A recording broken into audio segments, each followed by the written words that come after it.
You're listening to Top 4, a new series presented by the Game Pitch Podcast. Join hosts Brandon and Eli as they build gaming Mount Rushmores every week. Enjoy topics that range from the best multiplayer types to the top bug Pokemon. Catch fresh episodes of Top 4 every Wednesday on the Project Nerd Network. And don't miss new episodes of the Game Pitch Podcast, dropping every Monday morning. Let's get ready to rank.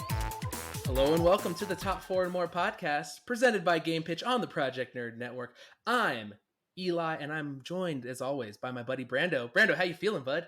Feeling really good, Elijah. How are you? I am so good. We're podding, we're talking, we're chatting video games, which is great. If you haven't listened before, we essentially select our gaming Mount Rushmores for a specific gaming topic. Brandon, you picked the topic this week. What'd you pick? Darn tootin', I picked the topic this week. I picked top 4 video game sequels. So I had a lot of trouble with this one, just in my brain, trying to figure out if certain things were sequels. It was like a really weird, I went down a road, and I think you'll like my list. I think a lot of it you can probably predict because we've just known each other for so long. But honestly, I feel really good about all of this. But can you tell me a little bit about why you picked it? Well, Elijah, you know why I picked this. The people don't know, though. So we are about an hour and 6 minutes away from the launch of The Last of Us 2 right now. And that got me thinking about sequels. And when I picked this topic initially, we had just come out of the PlayStation 5 reveal, where several more sequels revealed, Miles Morales, of course, and Ratchet and Clank Rift Apart. And I was thinking about how I was like, oh, what other games are going to get a sequel? And I've just been having sequels on the mind lately. Dude, that's exactly where we need to be with this. Like, being of the moment, talking about the things in the gaming world that are inspiring us right now. That's what we're all about here at the Top 4 and More podcast. So tell me some of your honorable mentions this week. Ooh, honorable mentions, we got Borderlands 2. Oh, good pick. I'm sad that one didn't make it to the list, but we'll get into that. Skyrim, just because, I don't know. And we had this conversation when we were talking about the topic about like what exclusions we had, and we came to the determination that anything that's like further in a series or franchise was on the board. But I don't know, picking Skyrim just kind of felt weird, so it didn't make it to my top 4. Fallout, just because I like how those games have evolved from the first one to what they are currently, and then Rockstar games, because I really like Grand Theft Auto 5, and I really liked Red Dead Redemption 2, but the more that I play Rockstar games these days, the less I like them, just because those controls feel so dated, and just could not. If they're not gonna evolve, I can't, in good conscience, put you on my Mount Rushmore, friend. I hear you, dude. I feel that completely.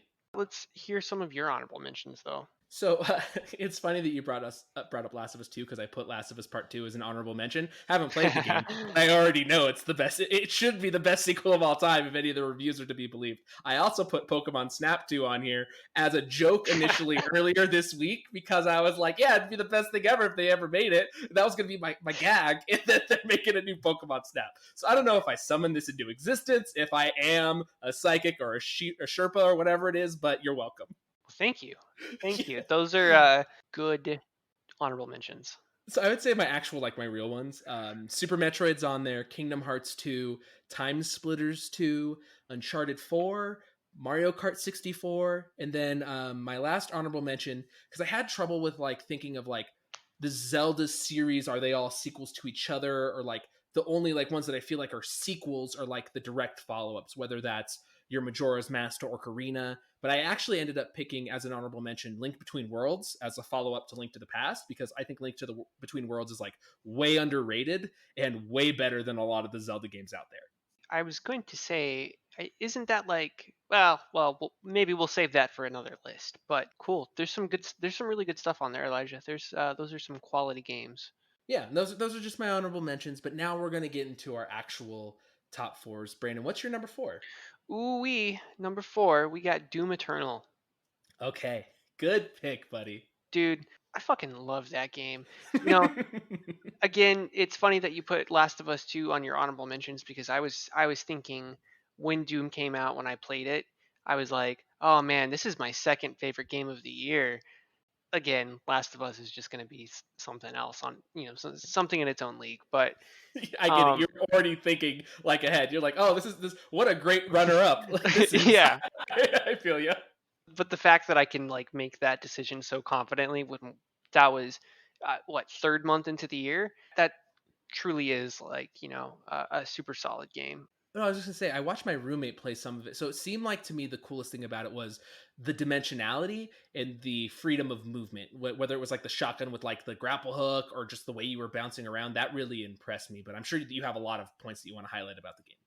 Oh, I sure do. The developers have said this over and over again. So if you were like me and you watched like all of the coverage for this game, I'm sorry for repeating this, but like it's basically speed chess, dude. Like each demon has, a certain weakness, and you get ammo by chainsawing, and you get armor by using the flamethrower, and you get health by doing glory kills, and there's like a certain flow to combat because of it, because all of these pieces coming together, like you could do so many cool strategic things, and just improved on everything from the first game too.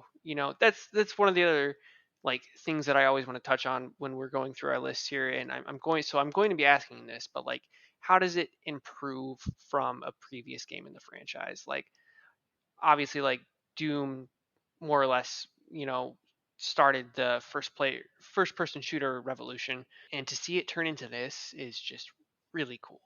I think from an outsider perspective, that Doom can just look like gore porn. But like you said, I'm really glad that you highlighted how it is really strategic, because you're right. That give and take, that go, that like you're moving frenetically around and like your heart rate's up, but you know what your mission is. You're like, I got to hit this dude's like little turret thing so that he's in a weakened state so that I can kill him, or that I have to exploit this weakness to even make it out of this, encounter alive. So I really do like seeing the strategic aspect of it, even if it looks like you're just ripping limbs off and smashing people's skulls. And like, I think from an outsider perspective, it can be really easy to put that game into a box that it doesn't need to be in. I agree 100%.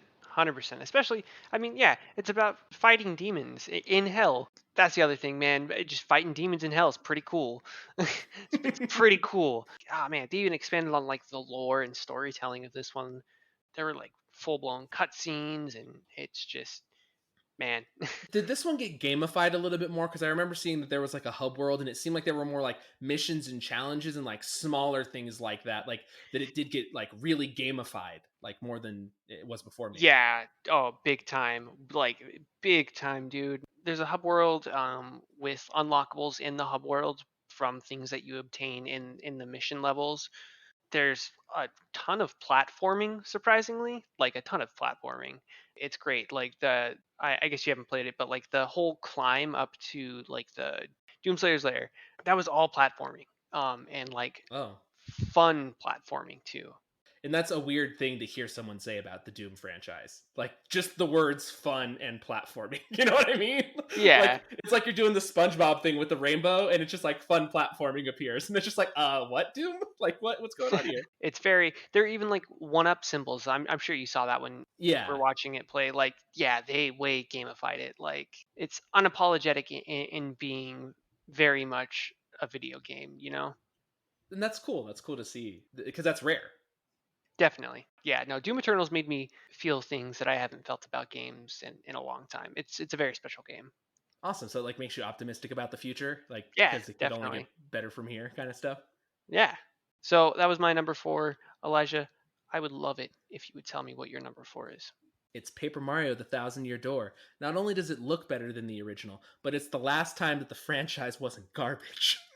I got real nervous as soon as I heard paper. I knew where this was going, Elijah. It's a rage pick. No, I love Paper Mario: The Thousand Year Door, and like beyond it being better than the first one, because the first one's great, but it just, one, it looks better, it plays better. There is more puzzles. There is a little bit more. I think it kind of figured out what it wanted to be, which is what was so cool, and how it kind of, like you said, iterated, evolved, made everything I loved about the first one better, prettier, smoother. That definitely happened. But I think my favorite thing is that like the way they leaned into the comedy, because between, and this is like my favorite thing about the game probably, like besides it like being an RPG and just the leveling up and all that stuff, because I love that BS, is that every time you beat a boss or you went to a new world, Luigi was there, and they did that thing where like they make fun of Luigi as being like Mario's schleppy brother kind of thing, but he was this like superhero. He was like Mr. L, and he was like a Batman version of Luigi, but he would have partners as well. So like Mario had these partners in Paper Mario, but then Luigi would have partners, and it'd be like a blooper, but he was burned. And then like the blooper was like, oh, like Luigi would tell this crazy story about how they just defeated some crazy dragon in the Eclair land trying to save the Princess Eclair or whatever. He's doing his own mission while you're doing your own thing. So it's like one of those like guys just running around in his underpants in the back of your WoW session. You're like, what is that guy up to? So it was like that. Luigi would tell this grand tale about how like he did something heroic,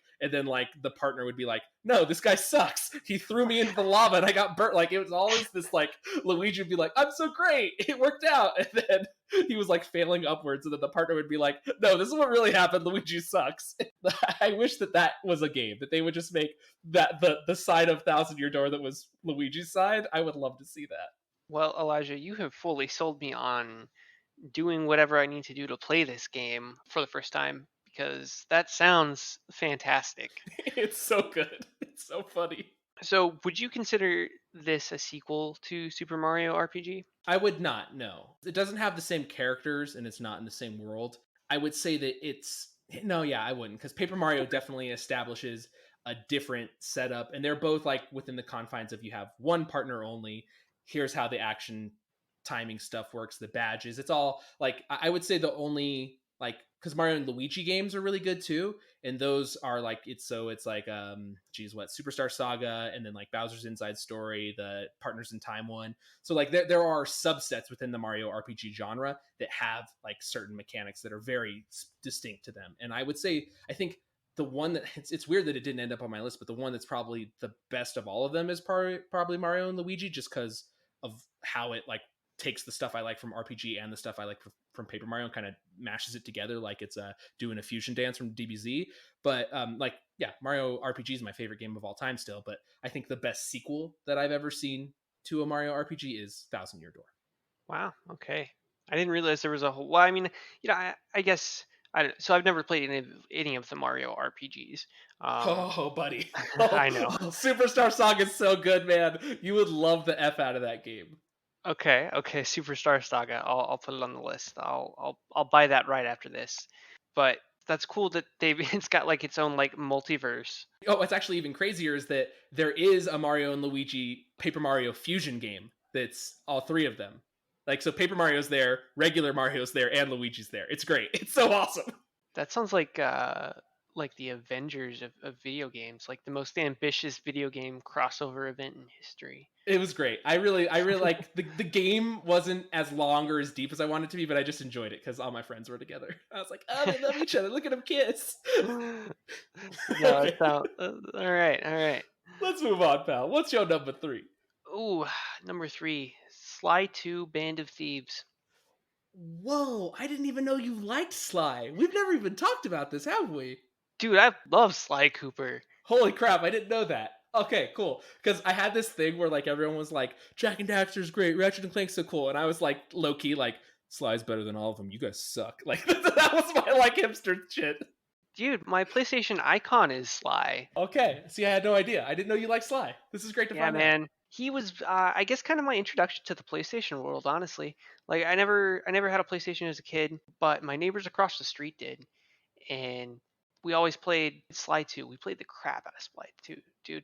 And yeah, I don't know. I guess that and how good of a game it is, just it holds a special place in my heart for sure. You know, I was gonna say this, and this might kind of sound weird, just like, but if I feel like if you were, I don't even know what the term, if you were like transmogrified into a video game character, I could really see you being Sly, just like in like your body tones and like your builds and stuff. Like I feel like you could like do a solid like Sly cosplay. You know what I mean? I'm glad you said that because I almost did that for Halloween last year. That would have been so cool. Yeah, because just like, yeah, I just feel like it's connecting, and I was like, oh man, Brandon is kind of like Sly as a person almost. Like, I don't think you're a devious, thievious raccoonist. Like, I'm not like clutching my pearls near you. Like, like. No, but I got that charm though. Yeah, you definitely yeah, that's so funny. I've never connected those dots before.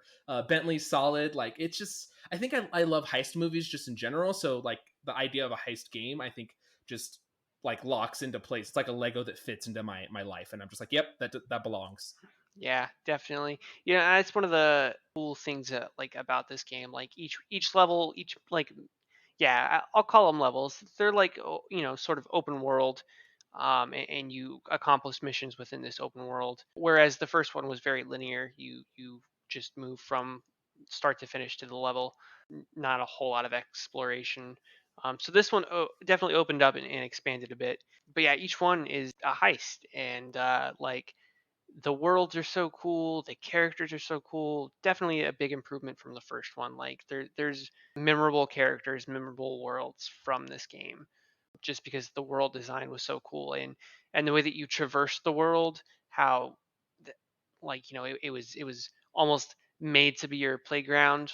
Um, Yeah, yeah. but like there were like puzzles in certain areas with your movement for like cool platforming challenges. I just, man, this game expanded on everything that the first one did, and in such a really cool way, and really, I don't know, it kind of set tones for other games. I mean, I guess I think Infamous, as a something it kind of inspired, but that's, they're the same studio, so that one's a little on the nose. But I think Sly 2 is where like Sucker Punch really got into their stride.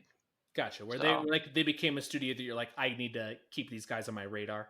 yeah, definitely. It's really easy to make anthropomorphized animals cringy, and I think that because like I'm not on that furry train, and it's like there's a lot of anthropomorphized animals out there, and sometimes I see stuff and I'm like, that gives me nightmares, and other times I'm like, oh yeah, that's totally a thing. Like the shark tail way that they did it, like, no. Like, get that out of here. That's my Yeah, horror. But yeah. then other things you're just like, oh yeah, Star Fox, of course he's a fox. Like, just that doesn't make sense. Yeah, that's a good point. I've never thought about that. That's funny. Character designs were great throughout, each one unique, and I love like variety in what they did too. Like the Contessa, the giant spider. Like, yeah, Oh they yeah. really didn't miss any beats with like the anthropomorphication. Yeah. Yeah, I don't know, man. Elijah, that's enough about Sly 2. Let's hear your number 3. Speaking of anthropomorphized animals, live and learn, hanging on the edge of tomorrow. Sonic Adventure 2, my guy. Sonic Adventure 2. Oh man. If this isn't on your list, I'm offended. I'm ending the call right now because Sonic Adventure 2 is better than Sonic Adventure 1 in every single effing way except for not having E102. Like, that's the only thing that it does not excel at. Yeah, you got me there. You got me there. It does improve on literally everything from Sonic Adventure 1. No Big's the cat, so good. The Chow, look, this is let's Oh be man, real. This is Chow the Chow Garden. Garden thing. This is the Chow Garden thing. Like it's like, what is it, like they put all that like extra accoutrement on your burger. The Chow Garden is the patty, and then all of the levels that I have to go through to get the little dragons and goats and whatever it is, the unicorns and nonsense, to customize my chows. That's the lettuce and the Brussels sprouts and the aioli and whatever they want to effing say. Like, that's what that all is. But dude, like, Shadow was so cool because like if you were a kid like that, like I like, you were just like, yeah, Shadow Man. He's like grunt. He's like, yeah, he's my guy. For sure. Yeah, they made a whole game about him because of people like us. We should not have been given that game. It was so terrible. That is one of the worst. Well, I'm sure we'll do 4 worst games of all time, and that'll probably appear in that conversation. But I honestly do think that Sonic Adventure 2 is a really like cool game. Like, I actually do love it. Like, memes aside, the Chow Garden thing is incredible. I spent so much time there, but I actually think it's a well-designed game. It's very fun, even if well designed by today's standards versus then. And of course, it like being in competition with things like Mario Sunshine or 60, like being compared to that kind of stuff wasn't fair because that wasn't really the point necessarily. But I I love Sonic Adventure 2, man. So much. It's a really good game for sure. Yeah, I agree with what you're saying, man. I think it's like genuinely good. Like I love that like the light and dark side stories going parallel with each other. I love that, each hero had a villain pair and like how each of the gameplay modes felt unique. The mech stuff with Tails and Eggman, and then the Emerald Hunt with Knuckles and Rouge. Yeah, man, it was cool. While we're on the subject of Knuckles and Rouge, and their levels. Fuck that Halloween Town one, man. Those ghosts just traumatized me as a kid. Oh, you know what I was gonna say? I actually think that Knuckles has like the best music. Like his Yeah, levels, his music yeah. was. They were just like, "Yo, we're gonna do this like lo-fi chill hip hop beats and just let some guy rap over the verse." And just like, I remember just thinking, I was like the hardest MFer in town, just being like, "Yeah, Knuckles song, and it, forget it." Like whatever that song was, like I was like, "Yeah, let's go." That's good stuff. You know what? If there, I need to look up if there's a video game vinyl for Sonic Adventure 2 because all I want to do is play that Knuckles music on repeat. That's all I want. I hope we can find that for you. It's my new mission in life. Okay, Brandon, tell me your number 2, buddy. Ooh, I couldn't decide if you were going to be expecting this from me or not. You definitely should have though, because it's Arkham City. Yep. Cool. Glad for the listeners who don't know, Batman's my guy. He's my dude, and I love the Arkham franchise. I love it. I love it. I've been holding out. I Every time there's a conference, I'm like, they're gonna announce the one that Warner Brothers Montreal has been making about the Court of Owls. Every conference, and it never happens, and my heart always gets broken. Love the Arkham franchise, but City did everything that Arkham did way better. And So wait, because I think I get them mixed up sometimes. Is City the one that's not developed by Rocksteady, or is that okay, so no, Asylum, City, and Night were all developed by Rocksteady. okay? Origins was Not okay. not. Just making sure. I knew one of them wasn't, so I was like, wait, is this the one that's not Rocksteady? So you write for Rocksteady, basically. Yeah. No, I write for the Arkham franchise, dude. I got the collector's edition of the of Origins when that one came out, and no, the gameplay is not as great, but man, that statue that I have of Joker with all the TVs behind him is pretty cool. So it has that going for it at least.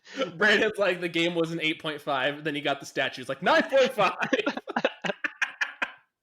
Yeah, pretty much, man. Uh, You can Pretty easily much. be bought with statues that you have to buy that are more. I gotcha. Yeah, it's been bad this year. I've got another one showing up tomorrow, so Congratulations, my friend. Okay, so I'm a bad friend in the sense that I have not played all of the Arkham games. I think Asylum's the only ah, one that I really played most of. I think I've also looked up some of the Scarecrow sequences online just because I thought that that was the coolest thing. definitely. So there are no scarecrow sequences in City. I guess my question was then, what sets City aside from the rest of the franchise? Because it seems like you love it a lot. So, what specifically about City makes you the happiest? Everything it did was purposeful. I Don't get me wrong, I love Night, but like the city was way too big. Batmobile puzzles and stuff felt kind of tacked on. Some of the stuff that they did just wasn't, I think, polished or fleshed out enough for it to warrant being in the game. Just because of how purposeful City was. Like, Mm. there's story movements almost all over the entire map. Story events also affect, what's going on other parts of the map too. That and the story, man. That's the one where Joker dies at the end. It's real good stuff. I love all of the stuff with Raish and Talia. Uh, Correct me if I'm wrong. I think City was the one that brought in more of the Bat family, right? Because the Arkham Asylum's primarily just Batman, unless it was the DLC. Correct. Well, there was, yeah, no. Asylum was strictly Batman. I think you talked to. I'm pretty sure you talked to Alfred on the Bat computer or whatever.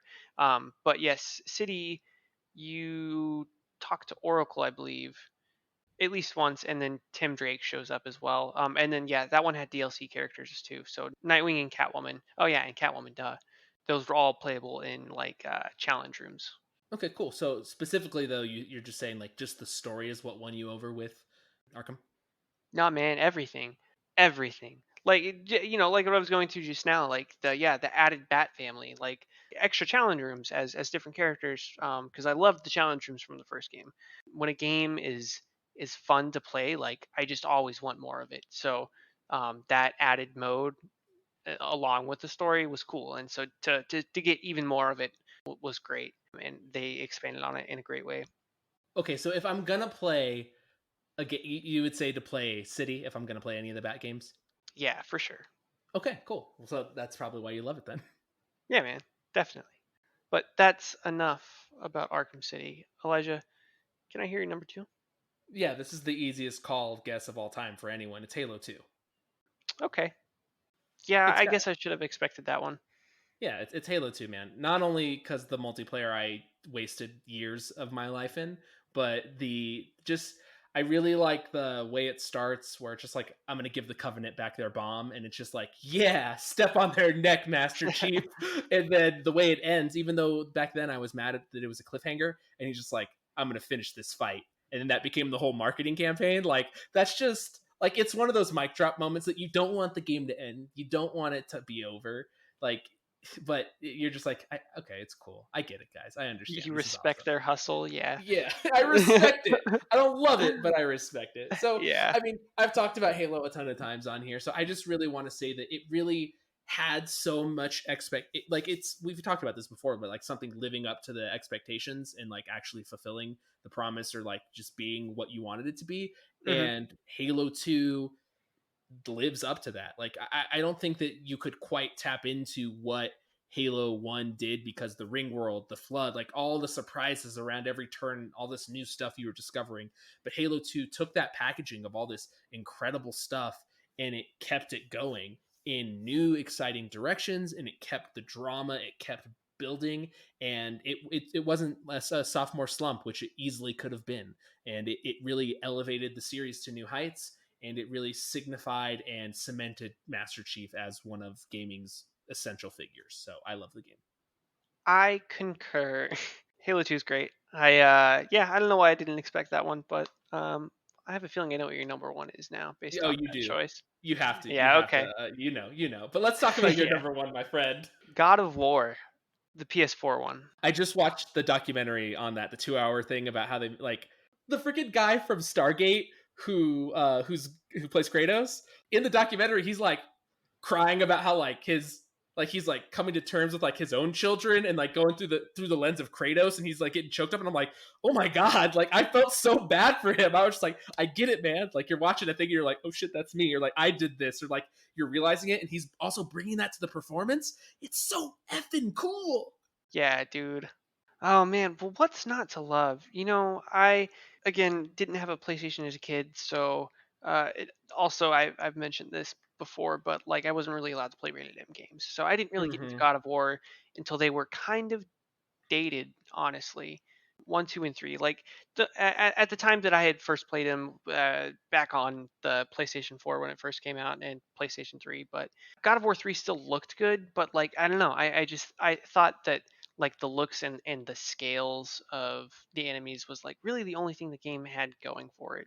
Mm. I kind of had that outsider's perspective. I was like, oh, this is just gore porn, but man, this one was not that. I have a good appreciation for, the other ones now, but this one was just something special. To go from that to being like one of the most meaningful stories I think I've ever, experienced in my whole life. Like, uh, it came at a pivotal time in my life too, but like, the journey of the father and the son and my experience with that, it has a strong emotional like reverberance for me. I really enjoyed, but on top of that, like it's still the best looking game I've ever seen. Like just there's just nothing that's topped it graphics wise. It was so much fun to play. It Yeah, man. It was Dude, no, it's a I good feel you. game, Elijah. What I was gonna say is that like it's like that person in high school, like that guy or girl that like went through like late puberty or whatever, or like like like in high school they were just like a person, and then like they got hot like after college, and you see them again, you're like, oh my god, that's what happened to the story of God of War, and it's almost more impressive that what came before. It's like if there was a person who you knew who was garbage, and then they became like the best humanitarian and like charity person, because God of War's story was like in afterthought, like you mentioned, like gore porn. Or it was just, I never connected with Kratos because I was like interested in him as a person. It was always just like, oh, this is like if Mortal Kombat was like Dynasty Warriors, and this is great, and you're just like ripping heads off and chopping people, and the combat was so good, and the like you said, kind of the scale thing, like how could this just get bigger and weirder, and like what's the crazier thing that I can do here? Oh, I'm killing titans now, cool. But then when you play God of War on PS4, like it's just, I think like you said it all. It's like it's transformative, man. Like it's just Yeah. so. Like I said, it's more impressive that this what we got came from what it was. It's even more impressive that they did that 180, reinvested in themselves, and made this essential masterpiece of a game. Like it's in the gaming Uh, Guggenheim. Like let's put it on the wall. Let's put it in the museum. yeah. Yeah, man. It's a generation defining game. Like to say monumental. Like it's yeah. I couldn't agree more. Could not agree more. That's why it's my number one. Yeah, of course. Yeah, excellent pick. I feel stupid for not even including it on my list, even as an honorable mention. So I'm dumb.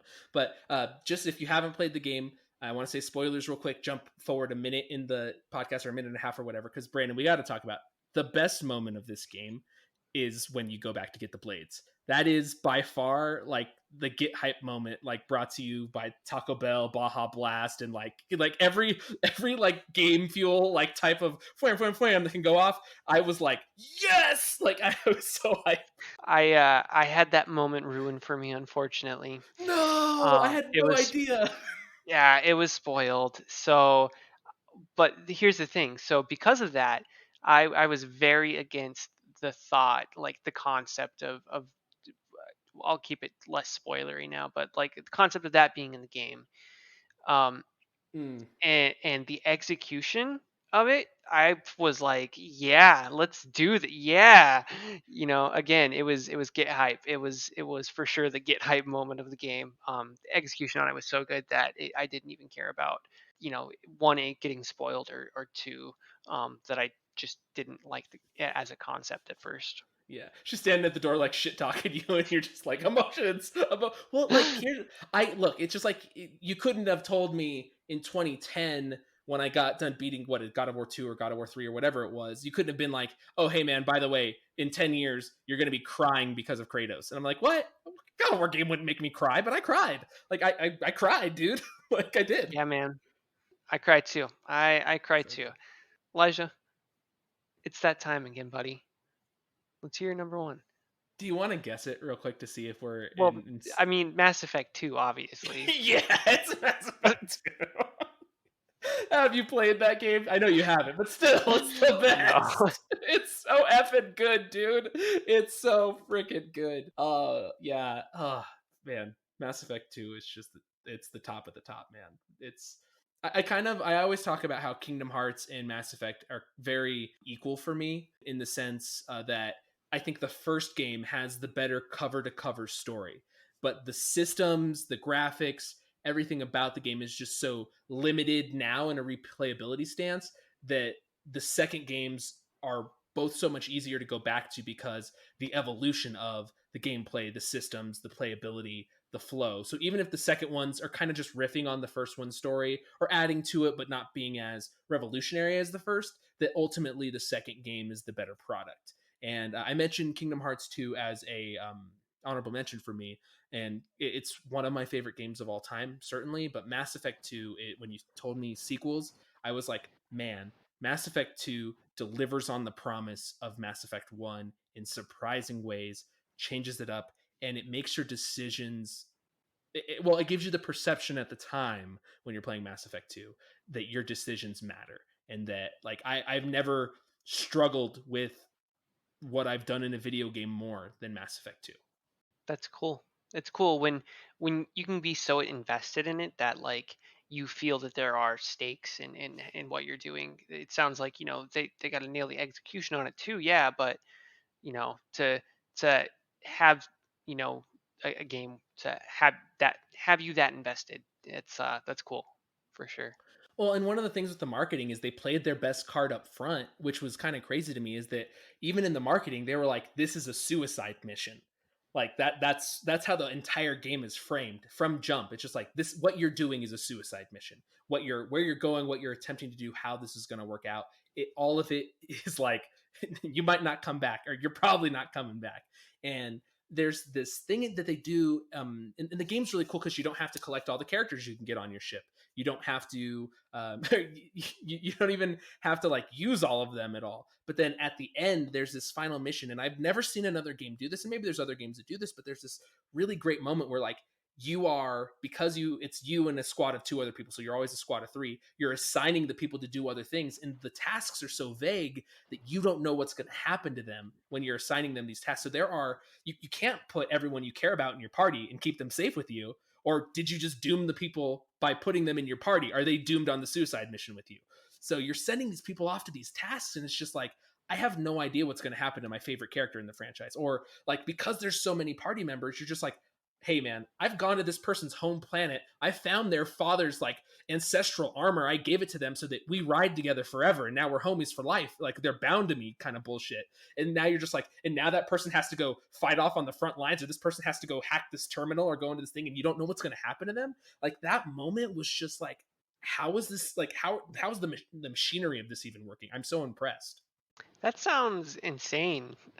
And yeah, and that's why I always talk about how I love Mass Effect so much, because these characters carry over from the first game, and the things that you did with them carry over. So they remember, they talk about these things. They say, like, if you were cool to them or not. Like, it's just, I freaking love Mass Effect, man. I really do.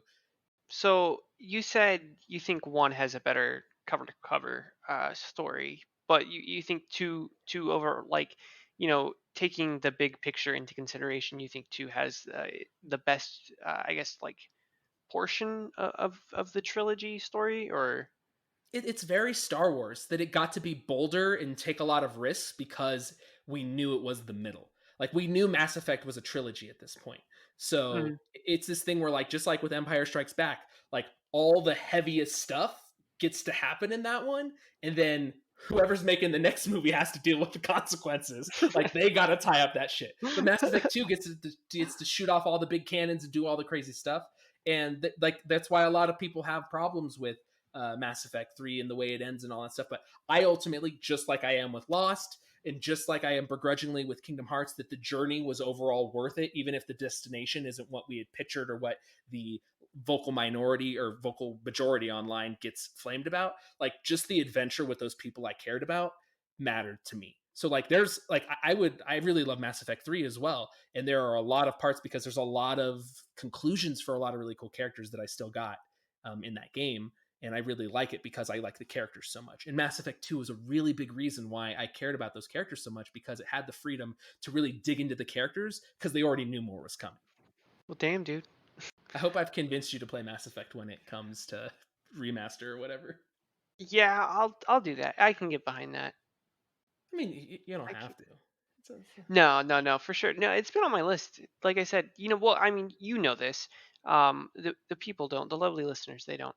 But yeah, so like I picked up the Mass Effect trilogy like years later. Like, I watched my dad play 2 a bit. But like I feel like that game's so huge that, like, just like a 45-minute chunk here and like a 2-hour chunk here, like that's not gonna give me a good idea of what that game is. You got to be like trapped in like the Mako with them, and it's like you're on a road trip and you're like traversing the planet, and like them just making like bullshit commentary. Like, that's how you really fall in love with a lot of these characters. They're just like, oh, look at that rock, and like, and you're just like, ah, I love you, Garrus. You're so funny. Oh, you're a robot. Legion, I love you. Like, with your little light bulb face. Yeah, so again, like I didn't have a full picture, but so I don't know. I watched my dad play it, and I know I'd known his love for it and Elijah's love for it. But I just started that first one and I was like, ooh, this is a little aged, and I never picked it back up.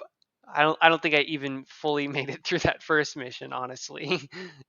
That's awesome. Yeah, because it's a commitment for sure. It's a hefty commitment. But I feel like if I'm really gonna appreciate 2 and 3, I feel like I have to play 1. You know?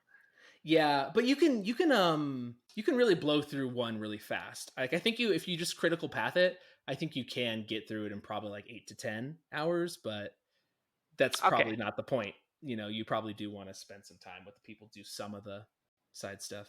Yeah, whenever that remaster hits, man, I'm sold. I'll do it. The whole trilogy. I'll do it. Hype. I'm so hyped. Well, that wasn't the ultimate goal of the Top 4 More podcast today, but we did it, everybody. We got Brandon to want to play Mass Effect. So, any other final words for the people before we get out of here, buddy? Not sponsored by Microsoft there. Yeah, or EA or whoever. Yeah. Yeah, you know. No, just thanks for listening, everybody. I hope you enjoyed this. Looking forward to doing this again next week. Yeah, I love it. Ooh. All right, so check out projectnerd.com. They keep the lights on. As always, we're presented by Game Pitch. You can follow Brandon and myself on Twitter at Mr. Snow97, Mr. Snow97, and at Mario RPGino. The podcast, of course, lives on Apple, Google, and Spotify. Check it out. Thank you for listening. You're amazing. Have a great day. Bye-bye.